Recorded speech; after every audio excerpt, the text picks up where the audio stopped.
എനിക്ക് നിങ്ങളുടെ പ്രാർത്ഥന വേണം, സ്നേഹം വേണം.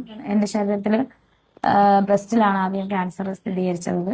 എനിക്ക് മുന്നോട്ട് ജീവിക്കണം.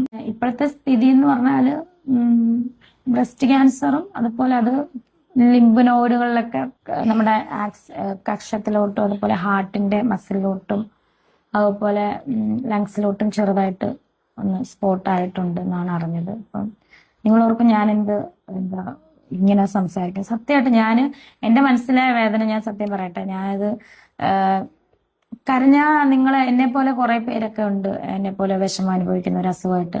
അവർക്ക് ഞാൻ എന്നും എന്നെ ഒരു മാതൃക ആയിരിക്കണമെന്ന് ആഗ്രഹിക്കുന്ന ഒരു വ്യക്തിയാണ്. അപ്പം എനിക്ക് അവരോടൊന്നേ പറയാനുള്ളൂ, നമ്മുടെ ശരീരത്തിൽ എന്ത് അസുഖം വന്നാലും നമ്മൾ ഒരിക്കലും അസുഖം വന്ന് നമ്മൾ തളരരുത്. ഇപ്പൊ ഞാൻ നിൽക്കുന്നില്ല, അങ്ങനെ മുന്നോട്ട് പോവാം. പിന്നെ വേദനകളൊക്കെ കാണും. നമ്മളിപ്പോ കീമോ ഒക്കെ തുടങ്ങുമ്പോൾ ഡോക്ടർമാർ തന്നെ നമുക്ക് പറഞ്ഞത് വേണ്ട, നമ്മളൊന്ന് ഗൂഗിൾ സെർച്ച് ചെയ്താൽ മതി, നമുക്ക് ഒരുപാട് വിഷമങ്ങളും വേദനകളും ഒക്കെ വരേണ്ടി വരും. പക്ഷെ അതൊക്കെ നമ്മൾ അതിജീവിച്ച് മുന്നോട്ട് തന്നെ പോകണം. അപ്പൊ ഞാൻ നിൽക്കുന്നില്ല അതുപോലെ. സത്യം പറഞ്ഞാൽ ഞാൻ ഇത് ടെസ്റ്റ് ചെയ്യുമ്പോഴും എന്താ പറയാ, ആരും അറിയരുത്, എന്തെങ്കിലും ഉണ്ടെങ്കിൽ തന്നെ ആരും അറിയാം. കാരണം ഇത് ഞാൻ 15-ാമത്തെ വയസ്സ് ഞാൻ നിങ്ങളോട് പറഞ്ഞല്ലോ, 15-ാമത്തെ വയസ്സിലാണ് ഞാൻ ഇതിങ്ങനെ ഒരു മുഴ ശ്രദ്ധിച്ചത്.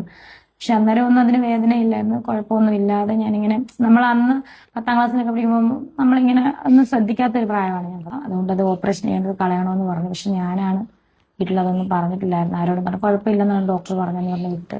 പക്ഷെ അത് ഇത്രയും നാൾ ഇരുന്ന് ഇങ്ങനെ ഒരു ഇതായി, എന്നിട്ടും ബയോപ്സി ചെയ്തിട്ട് ഞാനിത് അറിഞ്ഞിട്ടും ഞാൻ പറഞ്ഞില്ല. എന്നെ സ്നേഹിക്കുന്നവർക്കൊക്കെ വിഷമാണെന്ന് എനിക്കറിയാം. പക്ഷെ നമുക്ക് മുന്നോട്ട് പോയല്ലേ പറ്റത്തുള്ളൂ. അസുഖം നമുക്ക് വരാം. ഞാനിതിന് മുന്നേ ഇത് അറിഞ്ഞിട്ട് പോലും ഞാൻ ഇതൊന്നും എടുത്ത് കളയാനോ ഒന്നും ഒരുങ്ങിയില്ല. എങ്ങനെയും അതറിഞ്ഞിട്ട് ഞാൻ വീട്ടിൽ പറയാതിരുന്നത് ഇങ്ങനെ അങ്ങ് പോട്ടെ. കാരണം വീട്ടിൽ അറിഞ്ഞു കഴിഞ്ഞാൽ അവരെന്നെ ഷൂട്ടിനൊന്നും വിടത്തില്ല, കർക്കശമാക്കും.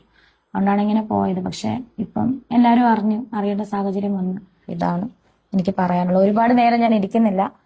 എനിക്ക് ബാക്ക് പെയിനും ഈ നെക്കിന് പെയിനും ഒക്കെ ഉണ്ട്. ഞാൻ വീണ്ടും നിങ്ങളുടെ മുന്നിൽ വരുന്നതായിരിക്കും. നിങ്ങളുടെ പ്രാർത്ഥനയും സപ്പോർട്ടും എല്ലാം ചോദിച്ചുകൊള്ളുന്നു. സബ്സ്ക്രൈബ് ചെയ്യാത്തവർ സബ്സ്ക്രൈബ് ചെയ്യുക, ലൈക്ക് ചെയ്യുക, ഷെയർ ചെയ്യുക, നിങ്ങളുടെ വിലയേറിയ കമന്റ് രേഖപ്പെടുത്തുക.